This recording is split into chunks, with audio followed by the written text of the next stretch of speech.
ان الذین کفروا، بے شک وہ لوگ جنہوں نے کفر اختیار کیا، سواء علیہم، ان کے لیے تو برابر ہے، انذرتہم، کہ آپ صلی اللہ علیہ وآلہ وسلم ان کو آخرت کا ڈر سنائیں، ام لم تنذرہم لا یؤمنون، یا آپ صلی اللہ علیہ وآلہ وسلم انہیں آخرت کا ڈر نہ سنائیں، ان کے لیے برابر ہے، لا یؤمنون، وہ ایمان نہیں لے کر آئیں گے۔ اچھا، اس کا یہ مطلب نہیں ہے کہ جو کافر ہے اس کو آپ نے تبلیغ نہیں کرنی ہے۔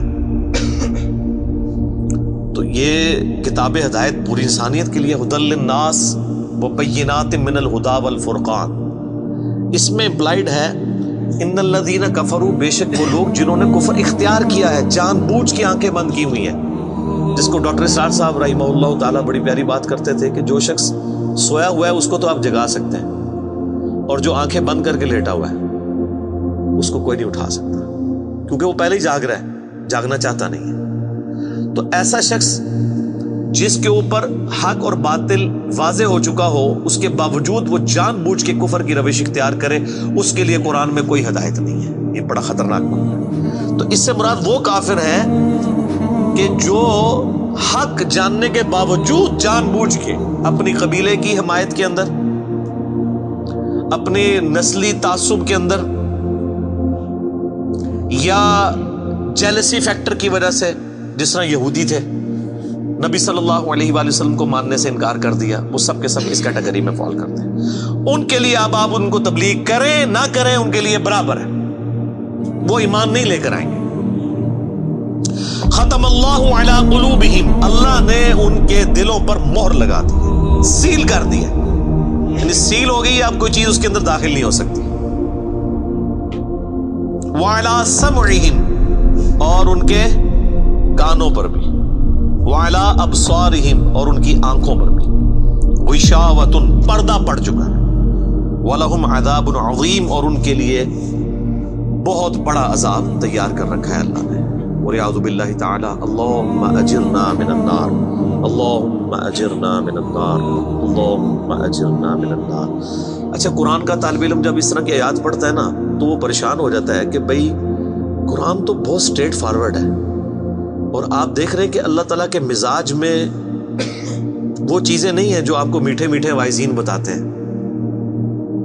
اس لیے میں کہتا ہوں کتابوں کا خدا اور ہے اور بابوں کا خدا اور۔ قرآن بہت اسٹریٹ فارورڈ ہے، کیونکہ یہ کلام کرنے والا کون ہے؟ اللہ، بے پرواہ ہے، اور وہ اسی پیشن کے ساتھ بات کرے گا تو آپ بھی اللہ کو سیریس لیں گے نا۔ اور اگر آپ کو یہ کہانی کرائی جائے گی، خیر ہے، جیسے ایک نانی ماں ہوتی ہے، ایک دادی ماں ہوتی ہے، تو اللہ تعالیٰ تو نانی اور دادی سے بھی بڑھ کے رحم کرنے والا ہے۔ یہ کہانی، یہ کس آیت میں، کس حدیث میں لکھی ہوئی ہے یہ بات؟ اور میں اس کو پھر اینٹی وینم الزامی جواب کے طور پہ، پھکی کے طور پہ کہتا ہوں کہ اگر یہ نانی دادی اور ماں کے ساتھ آپ اللہ کو تشبیہ دے رہے ہیں اس کی محبت کو، تو کیا یہ نانی دادی اور ماں والی محبت اللہ تعالیٰ کی ابو جہل اور فرعون کے ساتھ بھی ہے؟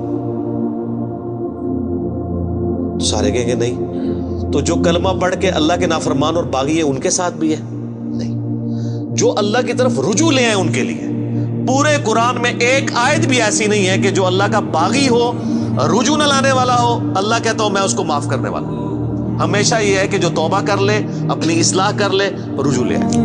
یہ درجنوں آیات ہیں، وہ وقت کے ساتھ آئیں گی، ورنہ تو میں اسی آیت کے پورا یہ لیکچر ختم کر دوں گا، پھر آپ کا وہ یہ مصحف تو پچھلا تو 9 سال میں ختم ہوا ہے، یہ 18 سال میں بھی ختم نہیں ہونا۔ لیکن جنرل میں بات ضرور کروں گا تاکہ آپ کو ایک کنسیپٹ کلیئر ہو کہ جو باتیں بتائی گئی ہیں بالکل نان سینس باتیں ہیں، اس طرح کا کوئی کنسیپٹ نہیں ہے اسلام کے اندر۔ ایک میرا یوٹیوب پہ کلپ بھی ہے، اللہ کی رحمت سے دھوکہ، وہ آپ کلپ دیکھیں، میں نے اس میں کراس ریفرنس کے طور پہ کئی آیات پیش کی ہیں کہ یہ آپ کو بالکل کہانی کرائی گئی ہے۔ اللہ تعالیٰ اپنے معاملات میں بہت سخت ہے۔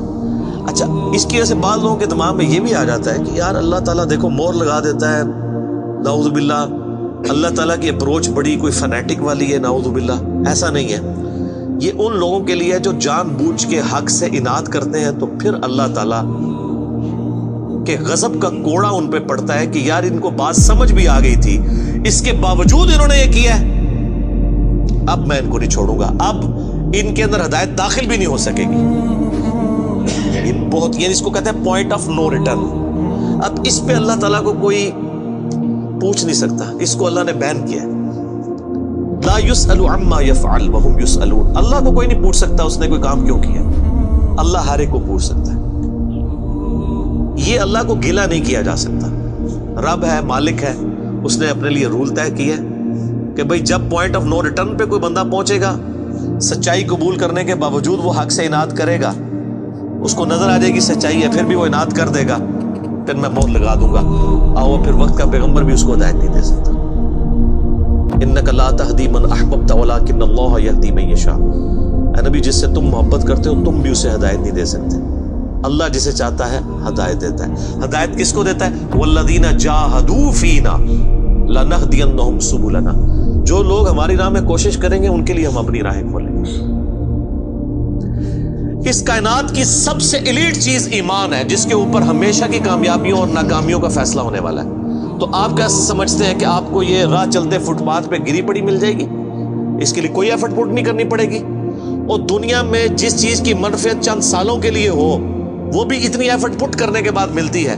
اور جس سے ہمیشہ کی کامیابیاں آپ کا مقدر ہونے والی ہیں، آپ سمجھتے ہیں کہ وہ آپ کو چنگے جی لگ جائے گی، مفت میں ہی مل جائے گی؟ نہیں، ناٹ ایٹ آل.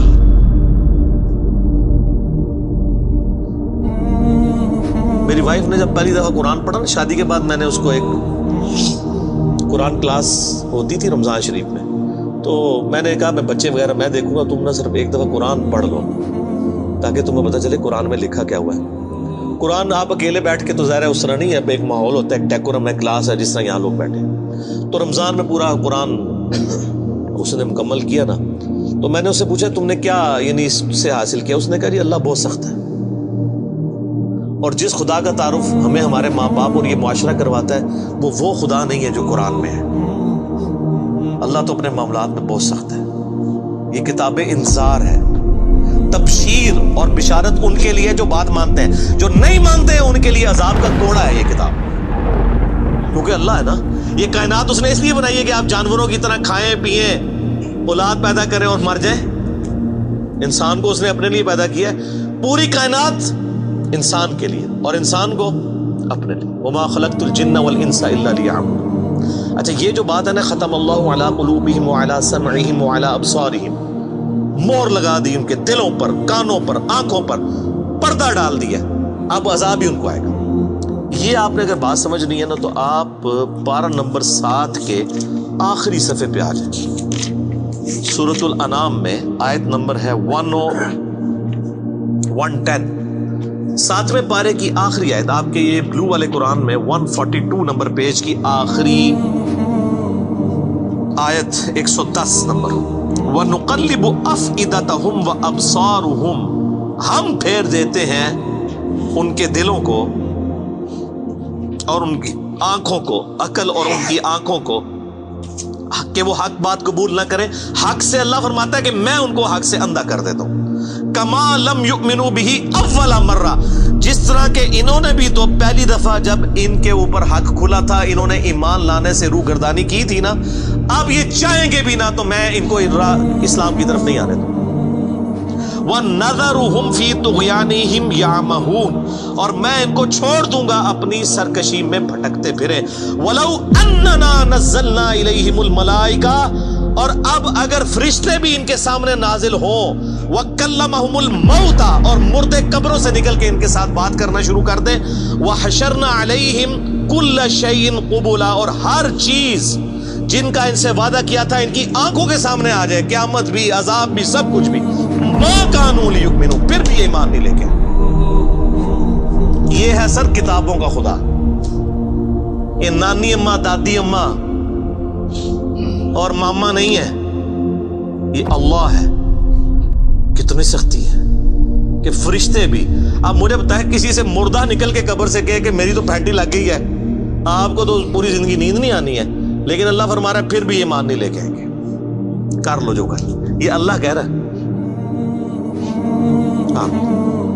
الا ان یشاء اللہ، ہاں اگر اللہ ہی چاہے زبردستی کسی کو اس طریقے سے ہدایت دے تو وہ الگ بات ہے. ولیکن اکثرهم یجہلون، لیکن اکثر لوگ جہالت کا شکار ہیں. وہ اپنی وشفل تھنکنگز کے اندر، امانیہم جنہیں کہا گیا ہے، وہ ان میں پھر رہے، پھرتے رہے۔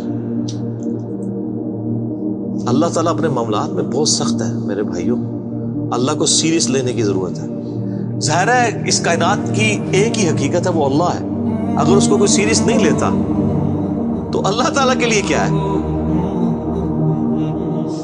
وہ تو اپنے نبی سے 3 دفعہ قرآن میں کہلوا رہا ہے، قل انی اخاف ان عصیت ربی عذاب یوم عظیم، اے نبی تم فرما دو کہ بالفرض اگر میں بھی اپنے رب کی نافرمانی کروں تو مجھے خود اس بات کا ڈر لگا ہے کہ بڑے دن کا عذاب مجھے بھی آ پکڑے گا۔ جی سورۃ الانعام، سورہ یونس، سورہ الزمر، 3 سورتوں میں یہ ایک آیت 3 دفعہ آئی ہے۔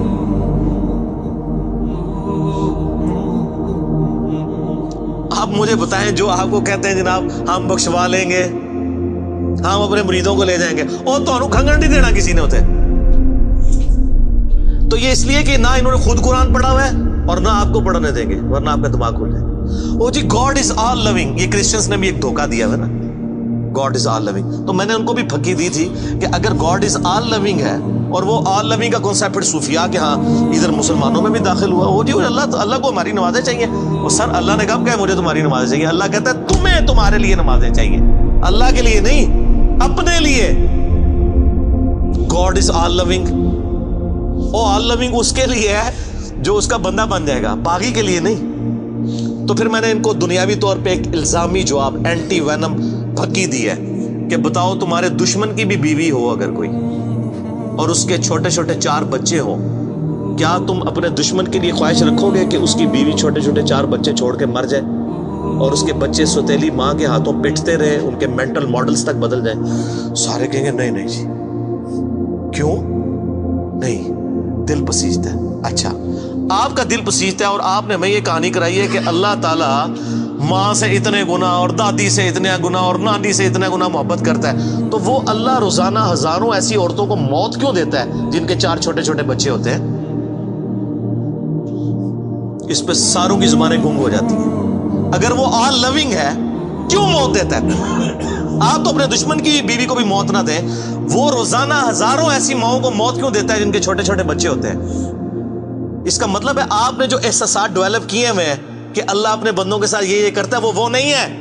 اللہ اپنے احساسات کا اسیر نہیں ہے، اللہ کے وہ جذبات نہیں ہیں جو آپ کے ہوتے ہیں، وہ بے پرواہ ہے۔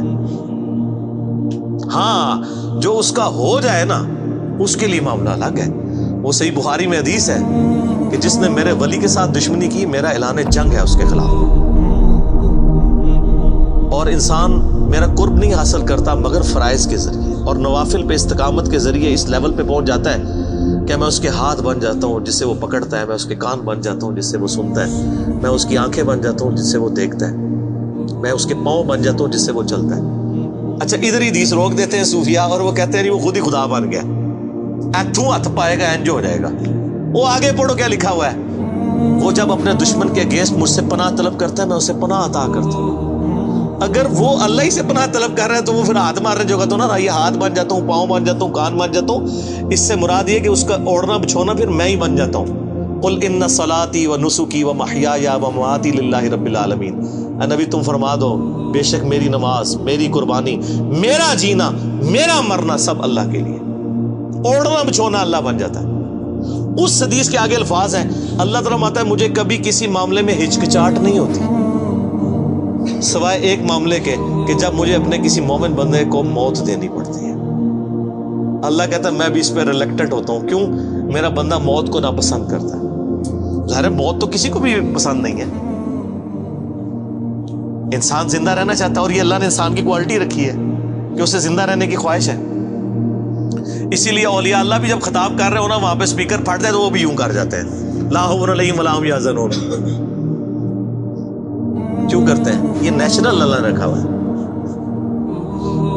کسی اولیاء اللہ کو کہنا یہ سامنے یہ بٹ صاحب کے پاس جو بندوق بڑی خطرناک سی انہوں نے تانی ہوئی ہے، کسی اولیاء اللہ کو کہنا پڑھ لے کلمہ میں چلان لگاؤ، تو آپ دیکھ لیں اس کی کیا حالت ہوگی۔ یہ اللہ نے نیچرل رکھا ہوا ہے۔ موت تو اللہ فرماتا ہے کہ میں بھی ریلیکٹڈ ہوتا ہوں، وہ اپنی موت کو ناپسند کر رہا ہوتا ہے اور میں اسے موت دے کے اپنے پاس لانا چاہتا ہوں۔ پھر کیا ہوتا ہے؟ پھر تو وہ قرآن پاک میں سورہ حمیم سجدہ میں ہے نا کہ ایسے لوگوں میں پھر فرشتے نازل ہوتے ہیں، ان کو بشارت دیتے ہیں موت کے وقت. اور پھر سنن ابی داؤد میں، سنن نسائی میں بڑی ڈیٹیلڈ احادیث ہیں کہ جب ایمان والے کی موت کا وقت قریب آتا ہے تو باقاعدہ اس کو آمادہ کیا جاتا ہے کہ وہ خود کہے کہ میں مرنا ہے. وہ جب سب کچھ دیکھتا ہے وہ کہتا ہے ٹھیک ہے جان دو، پہلے نہیں کہتا جان دو. بڑا مشکل کام ہے. پہلے کہنا کہ جان دو تو حضرت موسیٰ علیہ السلام تھپڑ کیوں مارتے ہیں اسرائیل کو؟ میرا وہ بھی کلپ چڑھا ہے نا، بخاری مسلم میں حدیث ہے جو. تو یہ بہت سینسٹیو ایشو ہے. اللہ تعالیٰ کے بارے میں آپ اپنے دماغ کھول لیں، یا آپ وہ کتاب کھول رہے ہیں جو بابوں کی لکھی ہوئی نہیں ہے کتاب، یہ اللہ کی نازل کردہ کتاب ہے. اس کو اسی طریقے سے سمجھنا ہے. شروع میں ہی آپ کا کانٹا نکل جائے گا تو آپ کو آگے قرآن سمجھنا آسان ہوگا. اللہ کے مزاج کو سمجھنا ہے آپ نے، اور یہ دماغ میں بات طے کر لینی ہے کہ بابوں کا خدا اور ہے اور کتابوں کا خدا اور. یہ آپ جو پڑھ رہے ہیں نا، یہ وہ خدا ہے جس کا تعارف محمد رسول اللہ صلی اللہ علیہ وآلہ وسلم نے آپ کو کروایا. یہ وہ خدا ہے جس کا تعارف پیغمبروں نے کروایا، اور پیغمبروں نے ان کتابوں کے ذریعے کروایا جو اللہ نے ان پہ نازل کی تھی. یہ مولانا روم کے مثنوی شریف والا خدا نہیں ہے، یہ قرآن شریف والا خدا ہے. وہ کہتے ہیں وہ مثنوی مولانا روم جو ہے وہ فارسی کا قرآن ہے. استغفر اللہ تو بولی ایڈیاں کہانیاں، ایڈے جھوٹ، اتنی انبیاء کی گستاخانہ واقعات اس کے اندر ہیں، اور اس کو کہتے ہیں فارسی کا قرآن ہے. سر فارسی کا قرآن وہی ہوگا جو قرآن کا ترجمہ فارسی میں شاہ ولی اللہ دہلوی نے کیا ہوا ہے. باقی وہ کہانیاں لکھتا رہے، وہ قرآن نہیں بنتا. تو یہ ساری میں نے گفتگو شروع میں ہی کانٹا نکال دیا.